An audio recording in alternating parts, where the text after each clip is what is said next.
Bonjour à vous, fidèles téléspectateurs de la chaîne J4 ITV. Ce matin, nous sommes là pour une nouvelle édition dans notre émission hebdomadaire. Et aujourd'hui, nous recevons à nouveau le coach Cédric Tchana. Bonjour à vous, monsieur Cédric. Bonjour, Naomi. Nous espérons que vous vous portez bien ce matin. Non, très bien, toujours par la grâce de Dieu.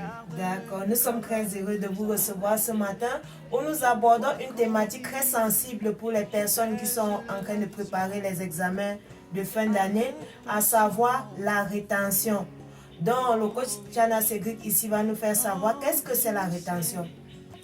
Bon, demande d'abord que c'est un peu la rétention, c'est le fait de garder quelque chose dans sa mémoire. Parce que vous devez comprendre, Naomi, que le cerveau se comporte comme un disque dur de la machine, c'est-à-dire toute information qu'on doit être gardée. Et maintenant, cette mémoire doit alors cette mémoire de l'homme a une très grande capacité, mais dont parfois on est ignorant sur les moyens, les manières dont il faut l'utiliser. Donc je lui ai dit de manière très simple, la rétention, c'est l'action de garder quelque chose en mémoire et de manière permanente.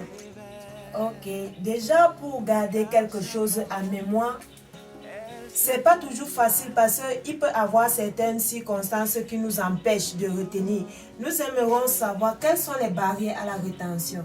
Les barrières à la rétention sont de plusieurs ordres. La première, on considère la tricherie. La tricherie dans la mesure où elle amène quelqu'un que paresseux. Quand je sais par exemple en allant composer, mon voisin X va m'aider, mon voisin X va m'aider. C'est vraiment paresseux. Ça me permet de doubler d'efforts. L'une des deuxièmes barrières que nous avons, c'est la mauvaise nutrition. Si par exemple vous avez une alimentation déséquilibrée, vous mangez du riz sauté chaque jour, je ne suis pas en train de condamner ceux qui mangent le riz sauté, mais c'est juste pour dire que si on mange très mal, ça peut aussi nous affecter. Et n'oubliez pas ce passage à la Bible où le Seigneur Jésus, un moment, il mange avec ses disciples, on dit qu'il mangeait et leurs yeux soufflaient. Donc la nutrition impacte tellement dans la rétention. La troisième barrière, c'est dans la mauvaise méthodologie. C'est-à-dire, on ne sait pas comment étudier telle matière. Donc, la mathématique, la physique, ce que conseille souvent, c'est s'approcher d'un encadreur. Et la dernière, qui est la plus grave, c'est les crises émotionnelles. Les crises émotionnelles, quand on a été un enfant, par exemple, qui a subi beaucoup d'échecs, ça peut nous affecter au point de maximiser notre potentiel. Ou un enfant qui subit des crises où ses parents sont en crise de divorce, ou encore un enfant violé, ou encore un enfant qui est maltraité à la maison, qui est injuré. Toutes ces blessures peuvent paralyser quelqu'un. N'oubliez pas que la parole de Dieu nous dit ce qui fait un homme, c'est son esprit. Ça fait à ce que la rétention de quelqu'un peut être bloquée à cause de ces barrières. Ok. Ici, il a fait mention de la tricherie d'où je suis souvent, certaines personnes disent mon voisin est mon berger, je ne manquerai d'aucune réponse. Là, ce n'est pas déjà une bonne option, mais j'aimerais que nous nous attardions sur la cause qui est les crises émotionnelles. Donc, nous aimerions savoir comment augmenter sa rétention lorsqu'on souffre d'une crise émotionnelle. Ok, pour augmenter sa rétention, pour faire une crise émotionnelle, l'un des meilleurs secrets qu'il consiste, c'est de rencontrer quelqu'un à qui on peut parler. Parce que le Christ ne se guérit pas seul. On ne se soigne pas tout d'un coup de baguette magique. Ils ont besoin d'un temps. Donc c'est de s'ouvrir à quelqu'un. Ça peut être un pasteur, ça peut être un coach.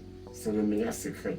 Si c'est que vous renfermez dans votre carapace tout seul, vous croyez que vous pouvez gérer la crise, laissez-moi vous dire que si ça ne vous a pas touché au BPC, ça peut vous avoir vos bacs. Ou encore à la distance ou dans notre examen. Donc ça, c'est le conseil qu'on peut donner à nos chers internautes, à nos chers spectateurs. Si vous souffrez d'une crise, rencontrez un coach ou un pasteur, ou à défaut un psychologue, et cela va vous aider. Ok, merci pour tous ces éclaircissements que vous nous avez donnés.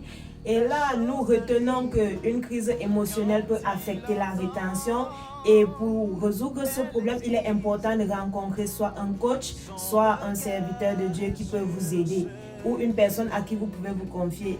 Alors, nous vous quittons ce matin. N'oubliez pas de vous abonner, liker, partager, commenter les différents contenus de cette chaîne. Et aussi, vous pouvez nous contacter par les numéros qui s'affichent au bas de l'écran. Bien le bonjour à vous.